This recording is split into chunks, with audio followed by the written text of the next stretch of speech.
Começando mais um podcast Tudo Junto e Misturado, nós vamos falar sobre doenças psicossomáticas. E eu estou tendo a alegria de receber aqui a doutora Geórgia Bueno. Tudo bom, doutora? Tudo jóia, mas é um prazer poder estar aqui com vocês. Fiz todo o esforço para poder estar aqui junto com vocês, para poder, demais. tudo junto e misturado, né? Isso podendo falar aí. sobre algo tão importante que é doenças psicossomáticas. E a doutora também tem um podcast, né, que fala sobre. E eu queria já começar perguntando o que é doença psicossomáticas, quais são essas doenças. Doenças psicossomáticas são todas aquelas doenças as quais elas têm uma causa psicológica emocional. Porque a primeira coisa, a gente precisa fazer uma diferenciação entre o que são as nossas emoções e o que são os nossos sentimentos. Porque as nossas emoções, elas são os nossos hormônios no nosso organismo reagindo ao ambiente, né, que se encontra. Olha então, a primeira só. coisa. Então, as nossas emoções são o quê? É o meu corpo reagindo. Hormônios, eu falo, sistema nervoso periférico. Neurotransmissores, sistema nervoso central. Então, de forma geral, são os nossos hormônios reagindo, quer dizer, o nosso corpo reagindo ao ambiente em que ele se encontra. Porém, esse ambiente ele pode ser tanto externo quanto interno. Internamente, a gente tem a nossa mente, o nosso psicológico, a gente diz assim, enquanto a gente tem o meio externo, que é os contextos, os ambientes que a gente está inserido. Então, tudo isso influencia nessas reações que o nosso corpo tem diante da vida e do mundo. Essas reações, então, a partir desse momento, reações quais? Taquicardia, uma sudorese, tremores, ficar ofegante, né? Falta de ar, que a gente fala. Esse estresse que a gente sente, essa ansiedade que a gente fala assim, sabe? Essa agonia que a gente sente no corpo. Dores de cabeças crônicas e constantes. Também a gente pode dizer um cansaço, uma fraqueza também. Isso crônica tudo? E constante. Tudo isso são reações psicossomáticas, quer dizer, são reações às quais o meu corpo sente em reação àquilo que ele também está sentindo, porém, passando pela minha mente. Porque lá na minha mente, a minha mente ela vai fazer o quê? O meu psicológico, a gente diz assim, ela vai estar traduzindo o que o meu corpo sente. Por isso que eu falei, as emoções são fisiológicas, mas os sentimentos, eles são psicológicos. Eles são mentais. Então, essa forma de falar sobre os sentimentos, quem ensina isso pra gente?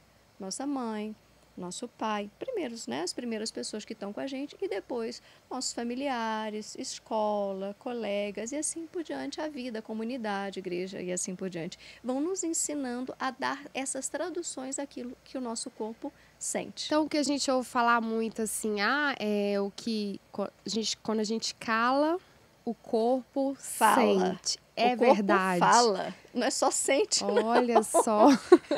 Quando a gente cala, o corpo fala. E tem diversas maneiras, né? Assim, Sim. Quais são elas? É o estresse, a síndrome do pânico, depressão? Tudo isso, porque a gente diz assim, diferenciando um pouquinho o que é um transtorno de ansiedade, que a gente chama de TAG, né? Para uma síndrome do pânico, lá na TAG, a gente tem uma causa aparente, consciente, a gente diz assim. Eu sei de onde sai essa ansiedade. É uma situação de perigo, é uma situação em que eu tenho muito medo, por exemplo, de exposição, então eu me exponho de uma forma, então eu fico desesperada, né, com um nível de ansiedade acima daquele que a gente considera normal. Lá na síndrome do pânico, não há uma causa aparente. Por isso que ela está dentro daquilo que a gente chama de doenças psicossomáticas ou reações psicossomáticas. Porque é uma forma de interpretar um perigo eminente interno e não externo. Lembra que eu expliquei da primeira vez que existe um ambiente que provoca essas reações, mas existe também um ambiente interno que também faz essas provocações. Já me falaram que a síndrome do pânico, ela pode vir também de um sentimento de abandono lá da infância. Sim. É verdade? É verdade, é justamente isso que eu estou dizendo. Os nossos traumas, né, vividos durante toda a vida, eles ficam impregnados como se fossem inscrições dentro da gente.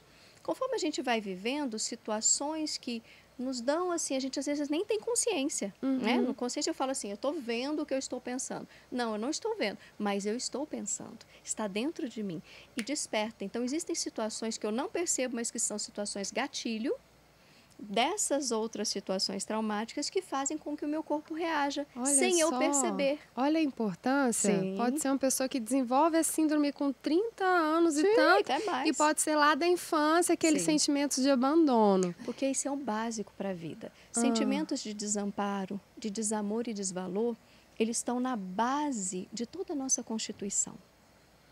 E das Olha mazelas só. nossas que a gente vive.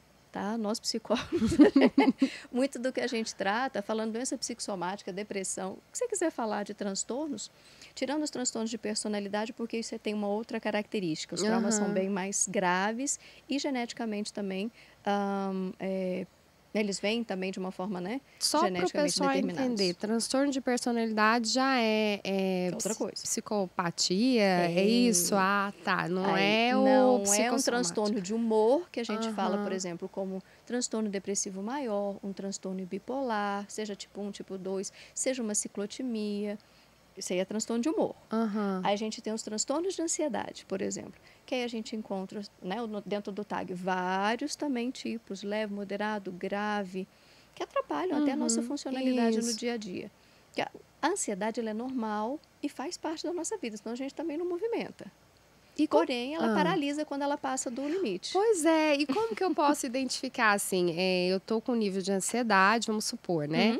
E aí, que também acho que todo mundo tem um pouco, né? Já é natural. É natural do ser humano. Isso. E como que eu posso identificar que aquilo já está sendo prejudicial para mim? Quando você não consegue realizar tarefas normais e naturais do seu dia a dia, que para você antes não era um problema e para você agora passa a ser um problema.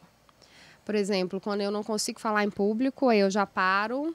Aí já você que pode entender que tem alguma tá... coisa passando da hora. Quando eu não consigo dormir de noite. Também, insônia também é um desses clássicos, né? Também vem também lá da psicossomática. Por que fala-se psicossomática? Porque vem do corpo, dessas reações corporais. Então, meu corpo começa a produzir mais cortisol, que é um hormônio, né? Está aqui nas suprarrenais, ele produz, cai na corrente sanguínea, então adrenalina, cortisol, noradrenalina no cérebro, né? Como a gente começa a ficar muito agitado num horário que a gente tinha que estar mais calmo, produzindo melatonina e não cortisol. E como é que faz?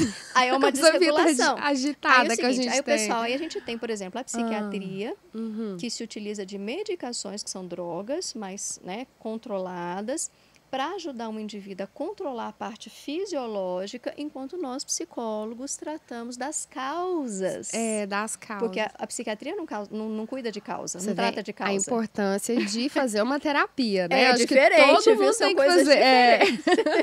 A psiquiatria nos ajuda no sentido de controlar esses hormônios aqui dentro do meu corpo, lá no meu cérebro, né? Como neurotransmissor. A psicologia vai tratar das causas, lá dos traumas, daquilo que me aconteceu, daquilo que me faz sentir, né? Lembra, lá na minha mente, todas essas reações. Doutor, e a depressão? Tá. Explica pra gente o que é a depressão, porque tem diferença entre depressão e tristeza, né? Que eu acho que todo mundo sente um pouco de tristeza. É natural, né? Sim. Da vida das pessoas, mas quando que já vira uma depressão? Como que eu posso identificar? Tá. Outra coisa que a gente tem que diferenciar nisso daí. Existem pessoas que têm uma predisposição genética já a esse processo depressivo. Muitas mamães às vezes chegam assim, nossa, minha filha começou a se isolar, tá, não sei o que. Eu falei, mas ela não tem, por exemplo, paciente, não tem características depressivas. Eu não vejo essa característica naquela pessoa. Então ela está o quê? Cansada. Pode ser também biológico, né? Porque entra na puberdade, né? Hormonal, aí a criança fica mais retraída. Pode ser também? Pode ser também, porque há toda uma mudança. Aí a gente tem que falar de adolescência, meu Deus, nós vamos longe disso.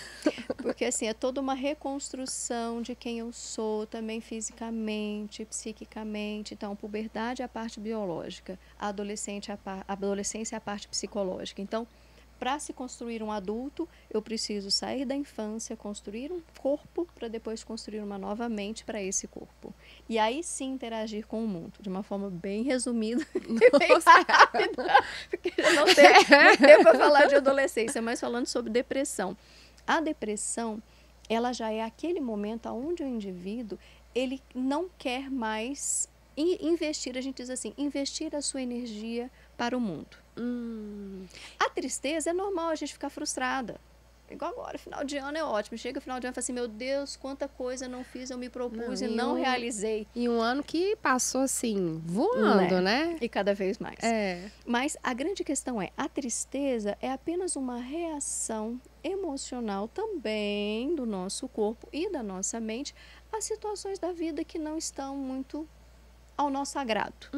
Porque existe uma coisa que são expectativas, outra coisa são os nossos ideais, outra coisa é a realidade. Você sabe lidar com ela? Eu pergunto, vocês sabem lidar com ela? Não, e hoje em dia, época de tecnologia, né? Assim, mídias sociais, é difícil, né, porque a pessoa olha e fala assim, a realidade não é aquela que a blogueira tá postando, que a influencer tá postando aquilo é uma coisa que ela quer mostrar, né? Sim. Então a pessoa tem que ter esse feeling, porque senão cai se você já tem uma predisposição, cai na depressão, de falar, minha vida é muito ruim, né? Você entende? Aí já tem toda uma predisposição porque ensinaram para essa menina ou para esse menino que a vida ela é ruim. Sempre escuto alguém reclamando, por exemplo, a mãe que reclama demais, ou um pai muito pessimista, ou uma vovó também com um olhar sempre negativo diante das situações da vida, das frustrações. A gente entende que frustração faz parte da vida.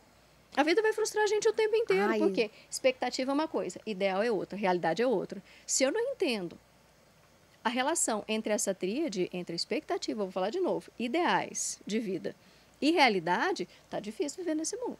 Não. Aí o indivíduo resolve, não vou viver também nesse lugar de jeito nenhum. Mas me conta, como que a gente enfrenta essa frustração? Qual é o mecanismo ideal para enfrentar a frustração? Que eu acho que todo mundo tem que passar por isso. Sim. Como que você ensina para uma criança a enfrentar uma frustração? Olha, eu digo assim, é desde o início da vida lá no peito, tá?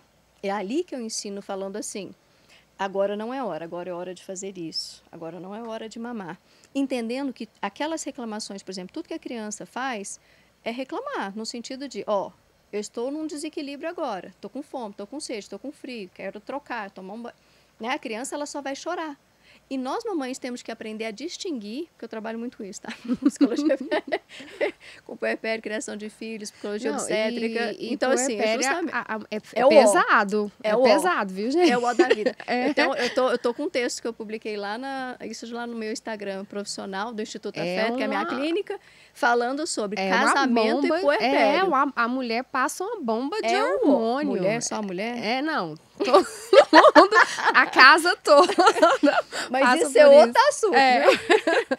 Mas assim, o que eu quero dizer é, lá no início, a gente tem que olhar para a criança e entender que ela vai chorar, porque é a única forma que ela tem de se comunicar. E se ela chora, eu ponho no peito? A questão é essa. Eu, como mamãe, tenho que aprender a ser mamãe. Eu, como papai, tenho que aprender a ser papai. Por isso que o psicólogo está aí pensando nisso também, viu? Então, em que sentido? A fazer essas leituras. Porque se eu ponho só na boca, né? É só a boca no peito, só a boca no peito, a criança não aprende nem a discernir o que ela sente. Então, como é que eu vou lidar com a frustração? Se todo vamos dizer, desconforto que eu sinto, desequilíbrio, a gente chama homeostático, meu corpinho desequilibra, põe algo para dentro, eu aprendo que a vida precisa sempre me dar. Então, eu não aprendo a dar. Entendi. Você entendeu como é que tá o jogo? Aí, quando eu tenho expectativa, tenho ideais e a realidade não condiz com o que eu quero e com o que eu acho que é certo para mim, porque eu acho que todas as coisas têm que vir para mim, porque foi assim que eu aprendi, eu frustro, porque a realidade não vai me dar nada. Se eu não fizer, quem vai me dar? Hoje não é isso que a gente aprende? Então, respondendo o que você me perguntou, como é que a gente... Aprender a dar. Sem receber. Aprender a ouvir não, né? Não é à toa que Jesus veio à Terra nos ensinar, né? Eu digo assim, mas a dar sem esperar receber. Porque a gente vê, hoje em dia a gente tem muitos casos na mídia saindo que são pessoas, adultos, que não sabem ouvir não, né? Aí viram adultos violentos, porque não sabem lidar com a frustração. Então, isso tem que ensinar desde pequeno, né? Desde pequeno, não adianta. Agora, quando adulto chega ao consultório, vamos dizer, já chega uma pessoa grande, falando, olha, eu não consigo ter bons relacionamentos interpessoais porque eu me frustro muito fácil. Se as pessoas não fazem o que eu quero... Lembrei de um paciente, ótimo. Problemas de relacionamento, nunca vou namorar, um rapaz de 20 e poucos anos, que ninguém gosta, ninguém me ama, ninguém me quer, aquela drama. Eu falava para ele assim, o que você espera de um relacionamento? Que a pessoa seja assim, faça assim, é assim pra mim, isso aqui é A pra mim, pra mim, pra mim, perfeição, né? pra mim, pra mim. Não, tudo pra mim, pra mim, pra mim. Eu fico olhando pra ele e falo assim, você tá querendo sua mãe, ou? Você tá querendo um namoradão. É Você tá isso. querendo uma mãe que fica te suprindo o tempo inteiro. É isso. Aí parou assim, falou assim, é mesmo, né? Pois é. Como é que você vai se relacionar com alguém se você não quer se relacionar? Você quer alguém que satisfaça as suas vontades e desejos. Ganha dinheiro e contrata, ô. Aí ele, não, eu não quero assim não. Eu falei, então, Tem que vamos pensar em alguma coisa, mudar, ué. né? Ué, lógico, ué. E quais são os graus de depressão, doutora? Tá, a gente tem leve, moderado e grave. Nisso, por exemplo, uma depressão pós-parto era um pouco diferente de uma depressão comum. Como eu falo, né? Nesse geral, dentro dos transtornos de humor. A depressão, por exemplo, a primeira coisa que a pessoa faz quando ela está deprimida, que ela vai ficando chateada, ela vai se entristecendo, igual a gente estava falando, tristeza faz parte das frustrações da vida. É. Para a gente repensar os nossos valores, né? As nossas expectativas, ideais, etc. Mas a pessoa vai indo. E conforme ela vai se entristecendo cada vez mais, ela vai se isolando. Ao se isolar, ela não mantém mais relações interpessoais com as pessoas. Ela vai conversar menos, ela vai querer menos estar com as pessoas. Tem gente que está deprimida, mas continua trabalhando, continua mantendo a rotina esse básica. É o leve, né? É leve, mas é preocupante. Já é uma depressão. Porque o indivíduo, você vê que ele diminui os contatos interpessoais dele. E como uma pessoa, ela tá no leve, aí ela percebe, porque eu acho que o indivíduo mesmo já vai percebendo, né? Ela consegue sair ou ela precisa já recorrer a uma terapia, a um remédio? Seria fantástico se fosse para terapia. Nossa, eu vou dizer para você, casos de uma depressão leve, chega no consultório, é assim. É rapidinho. Muito rápido. E não precisa nem de medicação.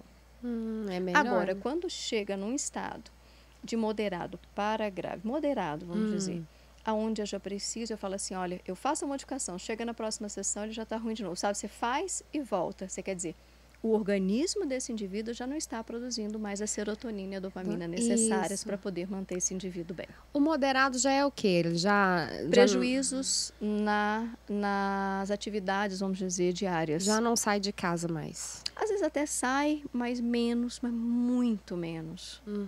Sabe aquelas atividades que ele fazia? Ele está assim com 10% do 100%. Já não toma banho mais, não quer comer.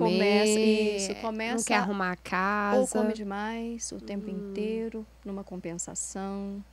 Você entende? São todos os descompassos. É isso que a gente tem que lembrar.